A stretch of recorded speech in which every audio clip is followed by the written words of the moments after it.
First one. Buy all you can get your hands on. In fact, I think it's better to buy some of the mining stocks too, because they're very cheap.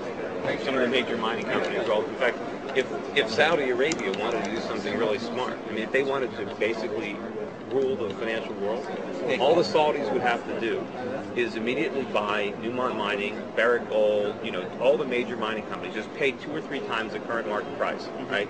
Once they took control of the world's gold market, they can simply say that every ounce of gold mined is going right into their vaults, back to their currency, and they can flush it.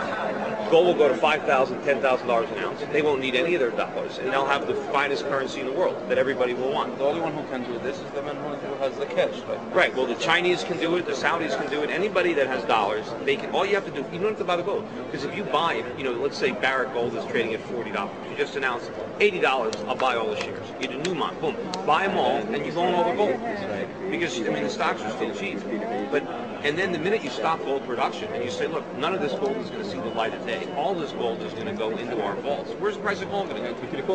Ballistic.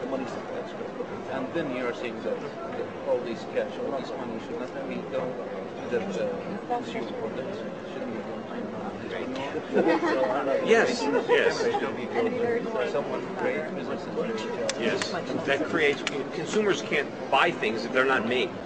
And manufacturing comes from savings. So if you give credit to consumers and take it away from producers, you get Zimbabwe.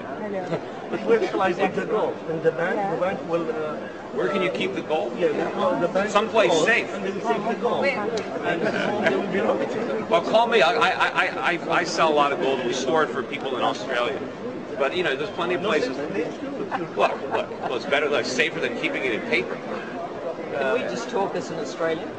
Ask you a question as an Australian. Yeah, where my gold is, sure. No, I don't need to know where it is. I have a few punts myself, but that's irrelevant. I wanted to ask you about what you thought about if your scenario are right about hyperinflation in the United States and the fall of the US dollar. What do you think about the stability of the European Union, given the fact that Germans actually understand what it's like to be in Zimbabwe? Yeah, I think in the short run, I think the European Union will stay intact. I think the euro will benefit from the fact that I think the ECB will stop cutting rates and will ultimately do the right thing. I think the UK is going to be folded into the euro reluctantly, but I think they have no choice because I think the pound is in trouble. I think that will temporarily strengthen the euro and the union, but ultimately, long term, I think it'll fall apart. But I think that the U.S. will collapse before the. I think in the short run, the euro will benefit from the fact that it's the biggest currency that's not.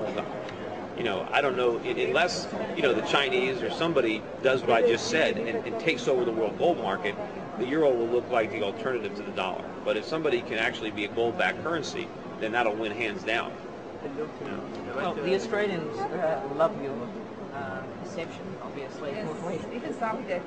I've done some TV down in Australia. So. Yeah, but the time of currencies covered by gold has gone by this treaty enforced by Reagan. Reagan did. No, it wasn't Reagan. It was Nixon. In 1971, we abandoned the gold standard.